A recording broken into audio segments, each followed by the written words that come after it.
L'invité politique sur Radio Classique et Public Sénat. Bonjour à tous, avec Guillaume Tabar, nous recevons ce matin Jean-Christophe Cambadélis, député socialiste de Paris. Bonjour à tous les deux. François Hollande et Angela Merkel célèbrent aujourd'hui en grande pompe à Berlin le 50e anniversaire du traité de l'Élysée. Comment pourrait-on qualifier cette relation aujourd'hui à vos yeux, Jean-Christophe Cambadélis? Mariage de raison plus que de cœur? Et avec humour, je dirais que c'est une relation décomplexée.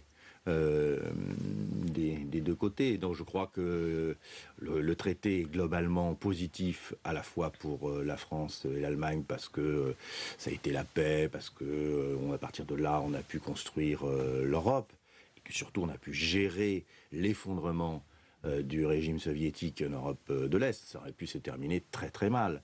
Et gérer la réunification allemande, des éléments historiques de très très grande ampleur. Mais depuis la crise financière et depuis la fameuse phrase de Madame Merkel, maintenant chacun sa mère, vous savez, lors du sommet avec Nicolas Sarkozy, l'Allemagne s'est recroquevillée, je dirais, sur sa population vieillissante qui pense à ses retraites et qui ne veut pas participer de la solidarité. Comme la France, de son côté, elle a des déficits énormes, bien évidemment, c'est pas des problèmes de personnalité, c'est des problèmes de situation dans chaque pays, il y a des tensions. Recroquevillé, le mot est dur à l'égard de l'Allemagne.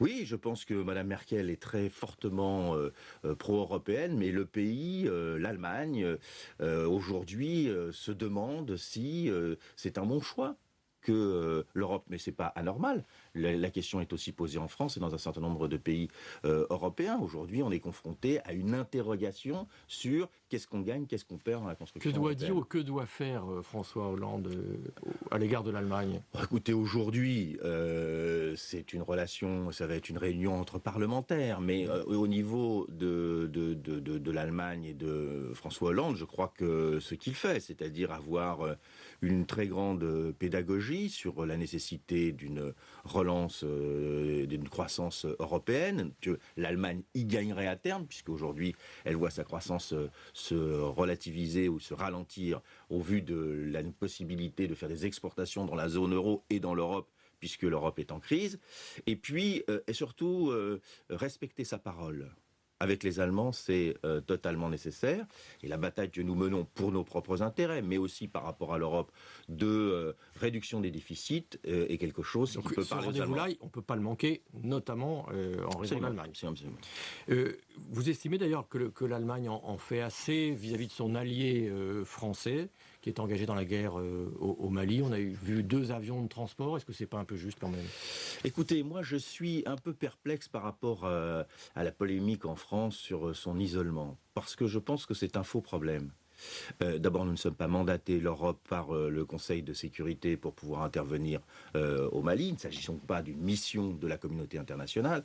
Et ensuite, le côté, j'allais dire croisé, mais le côté l'Europe intervenant au Mali massivement avec des contingents de tous les pays d'Europe me semblerait une erreur stratégique majeure face aux djihadistes terroristes. Vous préférez la France toute seule? Non, je préfère les Africains. L'objectif, c'est combien de contingents, alors là, moi je veux bien en discuter, mais combien de contingents africains? Guillaume Tabar. Mais pour l'instant, on est quand même loin du déploiement de cette fameuse force africaine. Pour l'instant, quand même, tout repose sur l'engagement des quelques 2500 militaires français. Absolument, mais c'est une opération défensive, si on peut prendre des termes militaires. Maintenant, il va y avoir une opération offensive. Je crois que la présence des contingents de la CEDEAO, du contingent africain, est nécessaire, elle est indispensable. Je dirais, d'un certain point de vue, si vous me permettez, que je préfère sur le terrain 2500 soldats africains qu'un seul soldat allemand. Ce n'est pas le sujet. Est-ce que ces forces sont vraiment opérationnelles? Mais elles le seront, parce qu'elles seront soutenues par la France.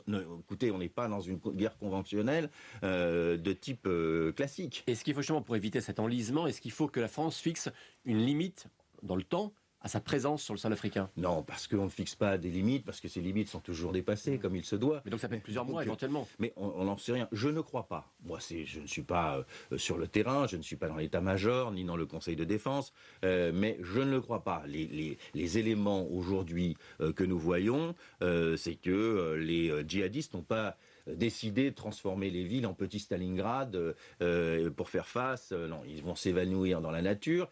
et essayer de disparaître dans la population pour demain réattaquer. La grande question, posons-la aujourd'hui, c'est une fois que nous aurons gagné sur le terrain, comment nous allons sécuriser les villes et les zones? Ça, c'est une vraie question. Alors là, oui, on peut poser le problème de la présence européenne, du soutien financier, de la logistique et la présence africaine. Jean-Christophe Cambadélis, François Hollande aujourd'hui en chef de guerre, d'abord, est-ce que vous l'auriez imaginé et qu'est-ce que ça change au fond pour lui, je dirais, dans la stature, dans la posture? Bon, écoutez, moi j'ai toujours pensé que François Hollande serait capable de prendre ses responsabilités et que dans des moments historiques, sa main ne tremblerait pas.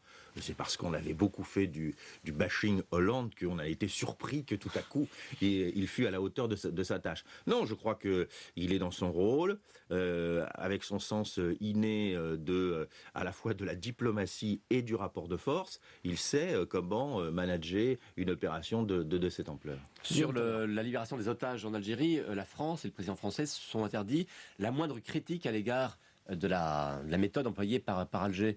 Vous approuvez ça ou, comme d'autres pays, vous pensez qu'il y avait des questions à se poser quand même sur les modalités de cette opération? Se poser des questions est une chose.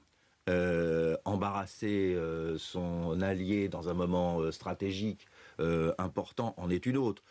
Il faut connaître l'Algérie, il faut connaître ce qu'elle a vécu. À l'époque, les puissances occidentales n'étaient pas sur le terrain pour les aider dans leur guerre avec les terroristes. Donc aujourd'hui, leur faire la leçon en leur disant il faut aller traiter le problème. Évidemment, humainement, on se dit que quand même, ils ont tiré dans le tas. Mais ça paraît très très difficile de leur faire la leçon. Et puis, par ailleurs, nous avons besoin des Algériens pour sécuriser la frontière, parce que les djihadistes se ravitaillent en pétrole en Algérie. Là, s'ils ferment la frontière, sans eau et sans pétrole, c'est quand même plus facile de les combattre. Il faut aussi penser à nos soldats, aux populations civiles au Mali. On change à présent de sujet. Première grève des professeurs d'école aujourd'hui à Paris pour protester contre la réforme des rythmes scolaires. Je rappelle que vous êtes député de Paris. Est-ce qu'il faut passer en force ? Je ne crois pas. Je pense que d'abord, il faut poser avec force l'intérêt de l'école. L'école doit être réformée. Et de ce point de vue, je trouve que... Qu'est-ce qui doit passer d'abord? C'est l'intérêt de l'enfant ou l'intérêt des professeurs? Écoutez, l'intérêt des deux. Je ne vois pas l'enfant sans professeur et les professeurs sans enfants. Non, je crois que... Vincent Peillon est passionné par l'éducation nationale. Il n'a pas toujours le doigté nécessaire pour faire aboutir ce qui est nécessaire. Qu'a-t-il mal fait ou qu'aurait-il dû faire pour éviter ce blocage? C'est la concertation avec les organisations syndicales, mais je renverrai dos à dos l'un et l'autre, parce que les organisations syndicales, aujourd'hui, s'arc-boutent sur des principes d'un autre temps et d'un autre âge. Je pense qu'il fallait lier le nombre de postes, la révalorisation à la réforme, et pas la réforme avant le nombre de postes et la révalorisation. Donc je crois que là, on est dans un moment très ennuyeux, parce que il est possible que la réforme cale, alors que nous en avons besoin et que ceci est nécessaire. Bruno Julliard, qui est un élu socialiste de Paris et qui a préparé cette réforme au cabinet de Vincent Peillon, a parlé du conservatisme et du corporatisme syndicat. Vous partagez ce constat? Mais vous savez que c'était la formule employée par Jack Lang quand il était ministre de l'Éducation nationale. Il y a un corporatisme, oui. Conservatisme, je ne dirais pas cela. Ça me semble un peu fort. Mais un corporatisme qui fait que les organisations syndicales pensent d'abord statut avant pédagogie. Il y a que l'affaire Peillon maintenant. Se donner plus de temps, retarder sa réforme, passer en force? Je crois maintenant que de toute façon c'est à l'ordre du jour du Conseil des ministres demain, donc ça me paraît difficile. Alors demain c'est la loi de refondation sur l'école et les rythmes scolaires, c'est un décret. Bien sûr, mais donc ça découlera. Donc ce qu'il faut savoir, il le sait mieux que nous, c'est si ces manifestations et ce mécontentement est une grogne ou le début d'une mobilisation. Si c'est une grogne, eh bien, il faut arrondir les angles et passer. Si c'est le début d'une mobilisation, il faut faire attention, parce qu'il ne faut pas, dans quelques mois, être obligé de la retirer. C'est pas que le retour de Claude Allègre. J'allais vous le dire, Jean-Christophe Cambadélis, est-ce qu'il n'y a pas un paradoxe au fond, puisque François Hollande, dans sa campagne, a fait une priorité absolue l'école, il a donné des moyens, il y a le budget sanctuarisé, c'est l'école, et au fond, c'est là que apparaît la première grève contre ce gouvernement de gauche. Est-ce que c'est pas compliqué à gérer pour vous? Les mouvements sociaux ont commencé, ça ne vous a pas échappé, dans les entreprises où il y a eu énormément de licenciements. Certes, ça reste quand même certes. le centre de gravité des difficultés françaises. Mais c'était prévisible. Même en mettant les moyens, ce paquebot immense qui est l'éducation nationale a du mal à bouger. Et attention de ne pas le sinistrer.